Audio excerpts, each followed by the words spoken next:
Hello, ladies and gentlemen, boys and girls. Welcome to Table Flippers Podcast, Ministry of Greater Works Christian Church, right here in beautiful Lancaster, California. I am your host, Robert Enos. Here I will discuss theology, doctrine, politics, social and cultural issues, pretty much anything I feel like talking about. But basically, I flip tables. Please remember to download each episode. That's very important. Download each episode. Hold on tight. It's going to be a bumpy ride.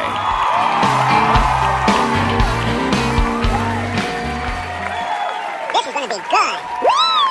Well, I'm back from my cruise that I took with my family, my wife, and, well, most of my children and my grandkids, and a whole bunch of people from our church were able to go. It was a fantastic time. We had a great time. And while we were on that cruise, I was actually able to record a podcast with Eliza Ramos, and it's titled Eliza on Fire. And if you missed that one, please go back and listen to it.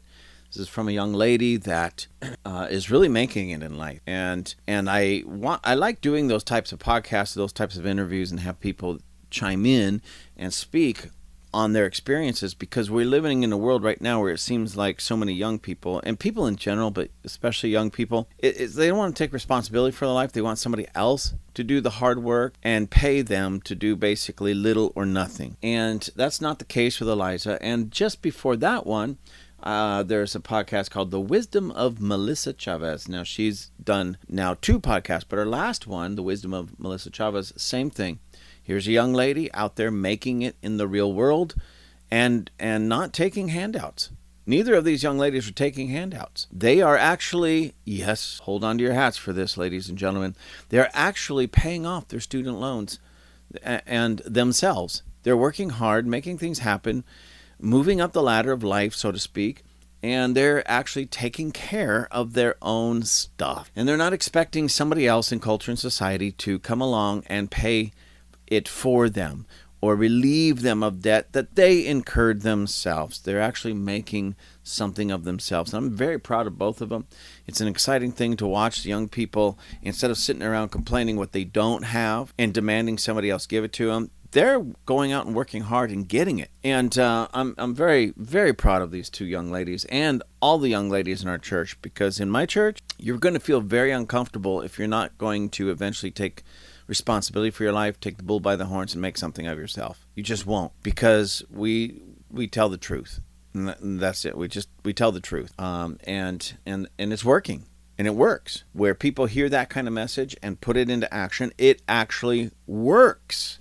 Go figure. Just before those 2 podcasts, I did a couple of podcasts entitled Toxic Masculinity. There was part 1 and part 2. Toxic masculinity is something that we hear a little bit about. Toxic masculinity, and it's silly. It's silly. As a matter of fact, it's so demeaning. It is absolutely so demeaning. And around here, there's no such thing as toxic masculinity. Okay, you're either a man or you're not a man, and we're going to continue talking about that, because I want to talk to you about that today, about masculinity, true masculinity. What makes a real man? What makes a man truly masculine? What is true masculinity? Well, it wouldn't be so hard to just kind of give you the dictionary definition of that, but that doesn't cover all the bases. So what I'm trying to do is cover some bases and demyth this nonsense of toxic masculinity, that any man that's out there, or any male that has some kind of strength, is suddenly toxic.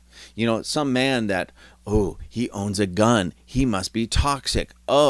He goes to MMA class, he must be toxic. You know what I mean? This kind of nonsense is ridiculous, and it really is ridiculous. Men are supposed to be many things. One of those things is defender. We're supposed to defend the weak, defend the women in our life, our daughters, our mothers, our wives, defend the weak, those who cannot defend themselves. We're supposed to do that. We're defenders. So that means we're supposed to be fighters. That doesn't mean we go around ruthlessly beating people just because we don't like them. That's not toxic masculinity. That's criminal. Throw them in jail. But those men are supposed to be at that place where we generally do that. We even have to sometimes be violent to protect those around us. So anyways, I'm getting off on a tangent here. Don't get me started, ladies and gentlemen. Don't get me started. I want to read to you an article. And this article is entitled, Everything I Know About Leadership I Learned from Moses. And it's by one Amuna Braverman. Now, I apologize. I apologize to anybody that would otherwise know. I'm not sure if this is a man or a woman. To me, it looks like a feminine name, Amuna Braverman. I'm just not familiar with that name, so please forgive me. But to me, honestly, it doesn't matter if it's a man or a woman. I just like what's in it. Everything I know about leadership, I learned from Moses. And I'm going to put the link where you can find this article if you want to go read it for yourself later. There was no date attached to this. I took it off the internet, so there's no date attached to this, so I don't know exactly when it was written or published, but it's written or published in aish.com,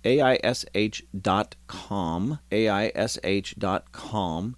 And again, I'll leave the full link up in the comments. But let me just read this, and you'll catch why I wanted to do this today in light of toxic masculinity. Everything I know about leadership I learned from Moses by Amuna Braverman. Are you willing to stand up, look everyone in the eye, and say, I'll make it happen? Hollywood did us a big favor. It ensured that everyone knows the name of the most famous leader in Jewish history. Jews and non-Jews the world over recognize that Moses was the man who led the Jewish people out of slavery into freedom. By the way, you could say that Moses was a little violent, but look what his toxic masculinity led to. Millions and millions of people taken out of slavery into freedom. But shh, don't tell our hate. Anyways, back to the article. What the movies don't show, however, are Moses' qualities that made him uniquely suited to this role. These are characteristics inherent in everyone that, if nurtured and nourished, can help us actualize our personal leadership potential. This power lies dormant in every human being, waiting for us to capitalize on it and bring its promise to fruition. To fully understand the requirements of leadership, as exemplified by Moses, we need to briefly step back in time. Subtitle: Life in the Palace. Moses was raised in the palace. He had wealth and power. He had every material comfort imaginable. In Egyptian culture, Moses had it made. So what did he do? Moses went out to his brethren and observed their burdens, and he saw an Egyptian man striking a Hebrew man of his brethren. He turned this way and that and saw there was no man, so he struck down the Egyptian and hid him in the sand. In these ancient words lie the secret to modern leadership. Subtitle: Secrets of a Leader. To choose to identify with others is the first essential quality of leadership. Moses went out to his brother. He identified with his people. He didn't have to. He made it out of the ghetto.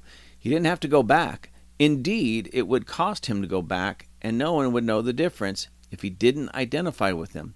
He could have continued to lead a totally assimilated, comfortable existence, but he didn't. He went out of his way to identify with his brothers and sisters. If you treat your colleagues and subordinates as real people with real lives, you'll be more successful than if you look at them as either obstacles to or tools for your personal success.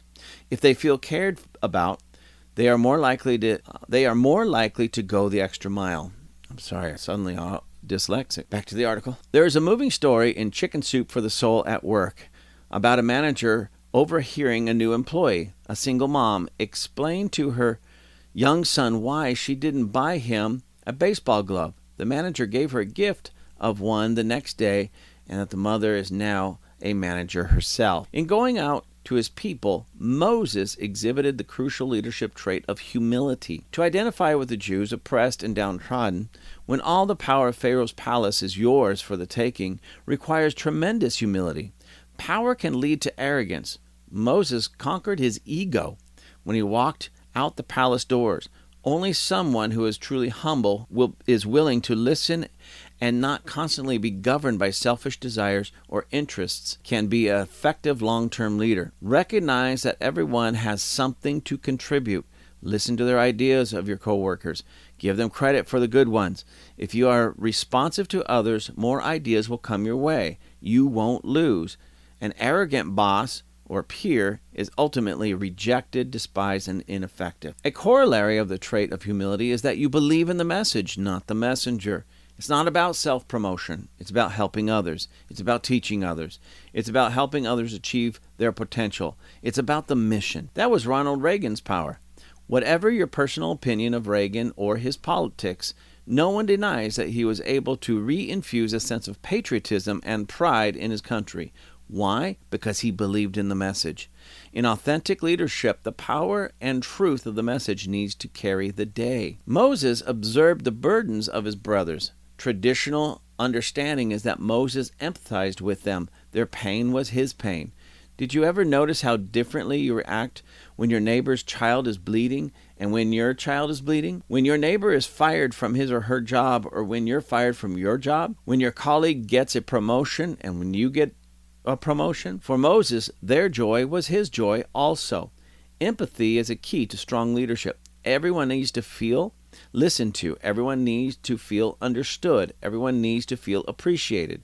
You can't lead people who feel alienated from you, who feel that your concerns are irrelevant to them. You can't lead people you have hundreds of pairs of shoes in your closet and people are dying of hunger. You can only lead when everyone's experiences are almost as real as your own. Moses turned his way and saw there was no man. In that action, he displayed pragmatism, but more importantly, he took responsibility. Pragmatism is certainly a crucial component of leadership, but beyond the superficial reading of the text lies a more profound idea. Welcome the opportunity to take responsibility. I'm going to say that again, ladies and gentlemen. Welcome the opportunity to take responsibility. In Ethics of Our Fathers, it says, "In the place where there is no man, strive to be a man." Oh my gosh, I need to say that again. This is straight from this article. In Ethics of Our Fathers, it says, "In the place where there is no man, strive to be a man." And that's what we're talking about with these podcasts. A leader is not necessarily someone who has all the appropriate talent in place for the job at hand. A leader is someone who sees the job at hand and does something about it, who recognizes the task is crucial and no one else is doing it, making it happen.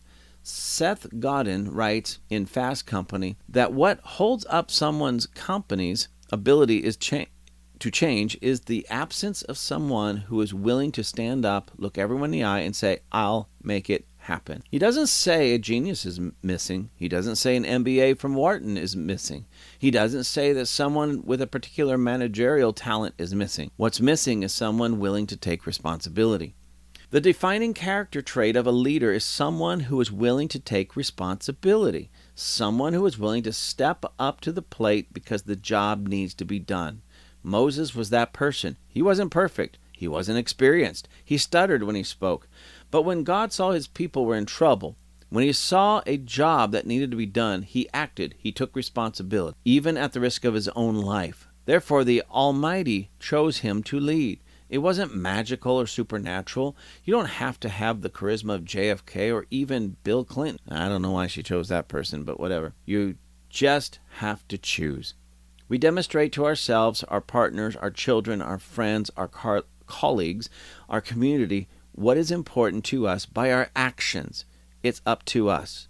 We can actualize that latent potential. Think about it. What are you willing to risk? What are the crucial jobs that need to be done? Don't wait. Carpe diem. Anyways, that's how she ended it. Anyways, I really like that except for the Bill Clinton part. But nonetheless, that's just a personal issue with me. But even as I was reading this yet again, there was a few things that just jumped out at me. And of course, it's number one, just take responsibility. And there were some things that just jumped out because because what I just read to you is so lacking in so many, especially men, unfortunately. And we live in this era, in this time where masculinity, true masculinity, is being assaulted. But what really gets me more than that, because that doesn't surprise me. It doesn't surprise me that there's some weak people out there that don't understand what a real man is. I understand that. I get that. But what I don't understand and what I don't get is why so many men are cowering to these other weak people. Why are real men, or what should be real men, I'm assuming I would like to think they're real men, why are the men in our culture and society cowering to? I'm trying to be nice here, but to the weak. Now, well, who are these weak people you're talking about? Well, the feminists. Feminists is one of the weakest group of whiny people that I've ever seen. I'm not talking about feminism in its more traditional role. I'm talking about modern feminism. Basically, it's a bunch of just hateful old bags that that have a big chip on their shoulder, and I don't even think they believe half of the things they claim they believe in and what they're fighting for. It's just they're angry, mean, nasty people, and they're just going to let their voices be heard. Why? Because, well, I don't know why. They just feel like nobody else is listening to them, so let's do this. And one of the problems with this nasty group of, as Rush Limbaugh used to call them, feminazis, and that's pretty much what they are. They're Nazis. Bunch of whiny. Anyways, I'm really trying to be nice here, ladies and gentlemen. I really try to be nice, but when I see such wickedness in our society, wickedness getting a main place in our society, wickedness that otherwise good people are bowing down to, I find it very difficult to choose a language. I don't cuss. Okay, so I don't think you guys have to worry about that. But I can be very graphic in my language. Like, I have no problem, if I was just sitting down with a friend, I have no problem calling, the modern feminist movement a group of old ugly witches and bags and hags and skanks and whores. And I have no problem saying that. Now, I wouldn't say that on the air, of course, because I don't want anybody to misunderstand me and my stance. But, yeah, if I was sitting down and really was able to share my whole heart with somebody that we can just keep it between ourselves, oh, yeah, I could rip up the feminist movement and all of that because I'm so against it. I'm totally against it. It's a wicked, evil, unrighteous, unholy, ungodly movement, if you will, group, organization, whatever you want to call it. These just people are nasty. Anyways, and one of the things that they come against quite often is men. They want to kill your babies. They want to kill their babies. And they want you to kill your baby. Right off the get-go. Wicked. They hide behind certain things. Like, oh, all we're after is just equality. Really? Really? Okay, so you want the ability to say whether or not the baby in your own body lives or dies. Well, what about the man that helped make that baby? You want to take that right. Where's the equality there? Huh? There's no equality with the feminist movement. Not at all. And we've already known. It's been proven over and over and over again. There is no age gap. Age gap. Wage gap between men and women anymore. Now, granted, please don't misunderstand me. Is this a perfect science that in absolutely every area of culture and society out in the work world, that if there's a man doing the job and a woman doing the job, it's exactly equal? Well, I would have to say absolutely not. But there's some parts in that same scenario where women are paid far more than men. So in the end, it pretty much balances itself out. Okay? Anyways, that's neither here nor there. But they come against men. And any man that just acts like a man, thinks like a man, walks like a man, talks like a man, who's just masculine. I'm not talking a troublemaker. I'm not talking about violent, just masculine, is suddenly toxic. He's exhibiting toxic masculinity. Why? Because that man who's truly masculine makes them feel off because they're no longer at the top at the local party or wherever they're going, wherever they're hanging out with. Even to the point that if men have a men's club, men's only club, well, that's toxic masculinity. We got to shut that down. However, women are allowed to have all women's clubs. See, this is how ridiculous it is. They talk about equality, but there's no true equality. And I'll be honest with you, I don't want to be equal with women. I know this, I'm not better than women. I know this, I'm not worse than women. I just don't want to be equal with them in that sense. There's certain things that I can do much better than my wife. Okay, there's certain things that's the responsibility is on me because I'm a man, and it's not even because of my gender, but it's because there's certain things. Like for instance, I'm physically stronger than my wife. Okay, and that's just a general rule of thumb. Men are generally stronger than women. Okay. So when it comes to construction type of work around the house, I generally do it. She might help a little bit, but I generally do it. But there's certain things that because of her physique and being a woman, she's much better at. And so she does it. That's completely fine with me. That's absolutely fine with me. She runs our coffee shop, and she does a much better job because she has a more feminine touch. She's in that sense, she's better with customers, she's better with people. That's not me. I'm not blaming that on being a man or woman. I'm just saying I don't want to be considered equal with her on everything. Equal in the sense of importance. Equal in the sense of I have the things I'm good at. Let me do them. She has the things she's good at. Let her do them. In that sense. But no, we're not equal. Not on everything. And so if we were to make a list, construction, who's better? Well, Rob is. I am. Dealing with people and their problems and issues. Oh, 100%. My wife. 100%. So far, we're equal, 1-to-1. But notice we're not equal in those things. Anyways, this whole idea that's being blasted against men is so crazy. So anyways, I wanted to talk about leadership with Moses and use this article as a backdrop because I want to talk to you men especially, and the ladies who love their men, okay?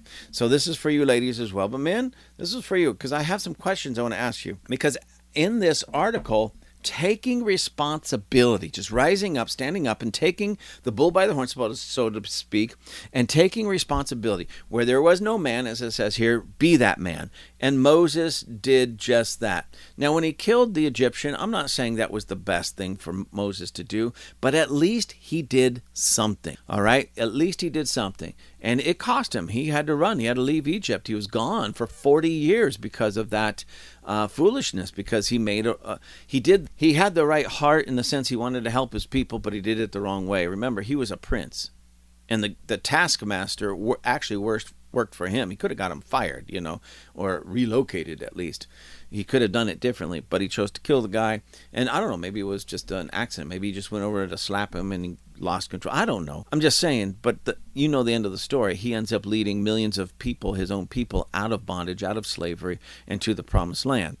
He became a great, great, great leader in the end, all right? But he did something. He took the bull by the horns. He made something happen. When God called him, originally he didn't want to go. Remember the burning bush? Hey, Moses, go get my people. Who, me? I stutter. I can't speak straight. I can't do this. I can't do this. Take Aaron. He's going to go with you. He'll be your mouthpiece. Oh, okay. So anyways, he goes and does it. 10 plagues. They're free.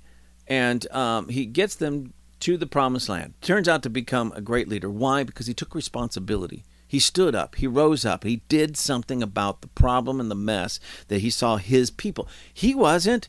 First, he was in the palace. He didn't have to do anything. All right? Later on, when God called him out of the wilderness, he was with the priest of Midian, the son-in-law of the priest of Midian. So he had a pretty good job in that regard. Maybe not exactly the palace, but he wasn't going hungry. He was a shepherd, so they had food. He took care of them. He was doing fine. He was doing okay. And God called him out of all of that and says, my people are suffering. I want you to go get them. He took responsibility for other people's lives that he hadn't been directly connected with really his entire life. The first 40 years, he grew up in the palace. The next 40 years was in the land of Midian. So he didn't have a lot, maybe some, but a lot of interaction with his own people. But he still took responsibility for them. Now, why am I bringing that up in this regard? Because, men, I want to ask you this question. We have come under such attack because anytime we stand up and just start acting like men and do what men are supposed to do, we get labeled toxic. And I want to tell you something. I want to just throw this out to you. So what? So what? Men, don't worry about who agrees with you or who likes what you do or you don't do. Just do it. Do the right thing. Take responsibility. And, I take responsibility for myself. Fantastic. Great place to start. That's the first place you start. Take responsibility for yourself. But what about the people around you? And I'm not talking about just your wife and your children. Yes, take responsibility for them. Absolutely. If you can't, I'm sorry, you're not a man. You might be a male, but you're not a man. But what about the rest of the people around you? What about culture, society? What about some of the ills in our society? So I just jotted down some questions that I want to ask you. I jotted them down on my little whiteboard. Why are so many children in our culture and society being abused physically, mentally, emotionally, sexually? Why are so many children being abused? I'll tell you why. Lack of true men willing to do something about it, taking responsibility for it, rising up and putting a stop to it. Why is there so much spousal abuse? So many wives being abused by their husband? Again, because the true men around these women and these men that are abusers are not rising up and doing something about it. Why is there so much rape? Why is there so much rape and sexual assault and molestation? Because, again, a lack of true men willing to do something about it. Real men not wanting to take, or men, I shouldn't say real men, but men not wanting to take responsibility for somebody else. But you see, Moses did. He took the responsibility for, some scholars say there was 2 all the way up to 5 million people. So let's say 3 million people. Moses rose up, answered the call, and took responsibility for 3 million people, most of which he's never had any contact with. But why? Because they were suffering. They were suffering, and God himself says, listen, will you go get my people? Yes, I'm going to go get them. Why? Because he was a real man. A real man. Some would even say he was a toxic man, he manifested, I can't even get it out. I'm dyslexic today. He manifested some toxic masculinity. Did you see what he did to the Egyptian? Yeah, he killed him.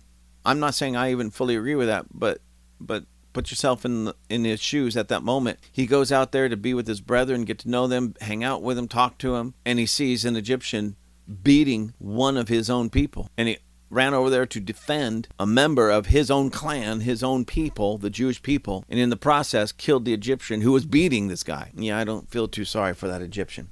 Anyways, back to my questions. Why is there such,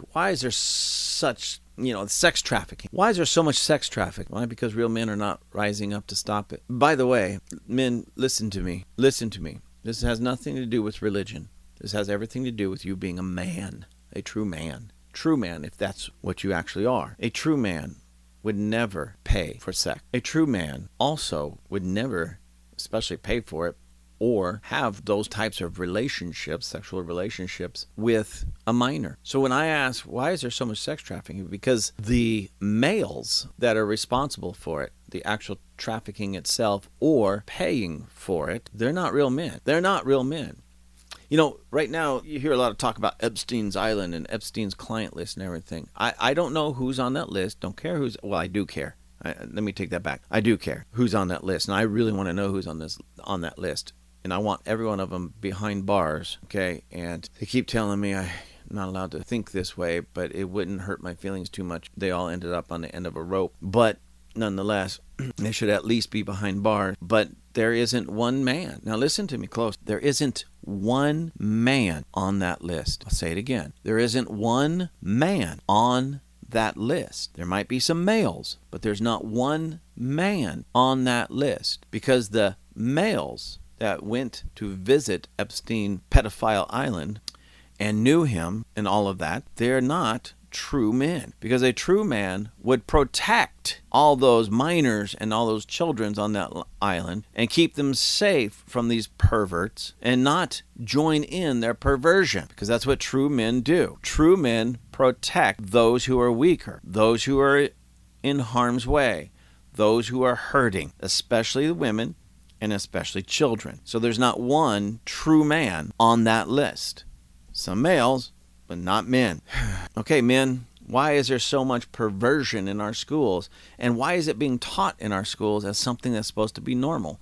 Why is there so much perversion in our culture and society? If we are truly men, shouldn't we stand up and demand that nonsense stop, especially with our children, our sons and our daughters, in grade school and such? They're teaching them all kinds of perversion. When are we as men going to rise up and say enough's enough? Well, you don't understand, my job, if they found out that I went out and I protested or said something or wrote a letter or anything, I could get fired. Well, then get fired. You don't need that kind of garbage job anyway. Go get a better job with somebody who understands and will stand with you. Come on. That's what real men do. Real men don't allow themselves to be pigeonholed by wickedness, perversion, and evil. Real men stand against it. If you're working in a job where if you stand up for righteousness that could get you fired, then go get fired. And I'm wondering why more men aren't getting fired if that's truly the case. One more question for the real. Why are there so many drugs dealers and such in our neighborhoods? Why are there so many? We were just on this cruise, and somehow, some way, somebody got a bunch of the pot on the ship. And listen, you people out there, you guys who think it's really cool to smoke pot for whatever reason. It just blows my mind, to be honest with you. That stuff smells like, again, there might be children listening, so I'll say it this way. It smells like skunk urine. It literally smells like you are smoking skunk urine.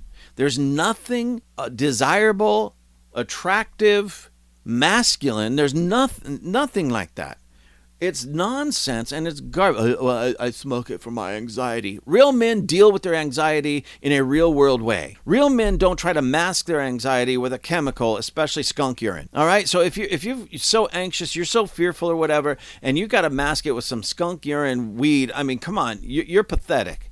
I'm not talking to the people who genuinely, and you know who you are, genuinely have a medical condition and that the smoking or the taking in of marijuana or some marijuana kind of based product actually helps you. I'm not talking about that. There is some true medical reasons why people would do that. But come on, the whole stupid, it's for my glaucoma. You're 25 years old, dude. It's for my anxiety. Get over it. I would make some concessions even on a personal level for those who have been in war and maybe suffering from PTSD, but I would say don't ever mask it or don't use that as a mask only. Go and get the real help that you need so you can get off all of it. So there are some few people out there that I would go, oh, okay, that's fine. Trust me, the people that snuck this stuff onto the ship or got this on the ship, because even the cruise ships say it doesn't matter where it's legal, we're not allowing it here. But they certainly didn't do anything to stop it because the whole, at certain decks completely reeked of skunk urine, all right? Because these dudes were up there out on the deck smoking that stuff, and it was garbage. I don't know, people say, well, it's good for you. It's actually not bad for you. No. Listen, I don't want no skunk pea brain, okay? It's just the truth. I don't want skunk pea brain. That stuff all goes to your brain. It gets in your blood, goes to your brain. You got skunk pea brain, all right? It's not good. It's not good, and it does you no good. It may make you think you're doing okay, but that's the deceptive part of smoking that kind of stuff. It makes you think that it's okay and it's cool and you're smarter and you're healthier and all that. It's garbage. It's garbage. I got some people that really are in the know on this stuff, okay? And they say, this isn't the stuff that was around in the 80s and the 70s and the 80s. This stuff is so synthetic and so manipulated that it's literally killing people. And it's getting them addicted because that's one thing people say, pot doesn't get you addicted. This pot does. It fries your brain. It's destroying it. And I mean, come on. You walk around smelling like a skunk peed on you. You walk around smelling disgusting. And what does it make you look like? An idiot. I'm just being honest with you. So I'm talking to the real men out there, not the people, not the males who have to smoke this stuff to help their anxiety because life is just too much for them. Dude, you're 25 years old. Everything, you got your health, you got everything. What are you so anxious about? If you got anxiety because of that, I don't know, check yourself into the mental ward or something because there's something deeper going on there. Stop using that as an excuse and grow up is my point. Be a man. Quit being a little boy because that's what little children do. That's what little boys do. All right? So back to the real men. What are we going to do about this, men? Honestly, really, what are we going to do about it? What are we going to do about all the ills of society? We could say, we got to vote the right people. That's true. All of those things need to put in place. But nothing really is going to change until real men rise up and say enough is enough. We're putting our foot down. This is going to stop. You're going to stop teaching that garbage in our school. You're going to stop peddling that garbage on the corner. You're going to stop trafficking these children and these women. We're putting a stop to it. It's time that real men rise up. Let them call you toxic. Let them call you violent. Let them call you crazy. Who cares? We just need to get the job done and fix the ills of society. We need to rise up and show them that we're not going to back down anymore. And before anybody says anything, please, before anybody starts, hey, he's just so violent. He's calling for a violent uprising. I didn't say that at all. And that's not what I'm talking about. That is not what I'm talking about. I'm talking about just letting our voices be heard in such a way that show the rest of the world we are not messing around anymore. The sleeping giant is rising up. We're putting our foot down and we're saying enough is enough. You got that right. Thank you again for joining us at Table Flippers.